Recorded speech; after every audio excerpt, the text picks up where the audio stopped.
35, 15 நீள அகலம் இருக்கிற யூஸ் பண்ண இல்லை பண்ணாத துணி எடுத்து அதை 2ஆ மடக்கிக்கோங்க. 2 அகலத்தை மட்டும் தச்சு எடுத்துக்கோங்க. ஒரு நீளத்தை மட்டும் ஊசி நூலை வச்சு இந்த மாதிரி சாரிக்கு நம்ம மடிப்பு எடுக்கிற மாதிரி தச்சு எடுத்துக்கோங்க. கடைசி வரைக்கும் தச்சு எடுத்ததுக்கப்புறம் அங்கே நீங்கள் முடிச்சு போட்டு விட்டுக்கோங்க.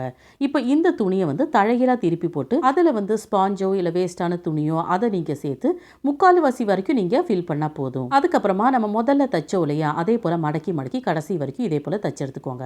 இனிமேல் இந்த வீடியோ டீட்டெயிலாக தெரியணும்னா கம்யூனிட்டி செக்ஷனில் லிங்க் இருக்கும், பார்த்துக்கோங்க ஃப்ரெண்ட்ஸ். தைக்கிறதுக்கு நீங்கள் பெரிய ஊசியாக எடுத்துக்கோங்க. இந்த மாதிரி நீங்கள் கடைசி வரைக்கும் தைச்சதுக்கப்புறம் அங்கேயும் நீங்கள் முடிச்சு போட்டு விட்டுக்கோங்க.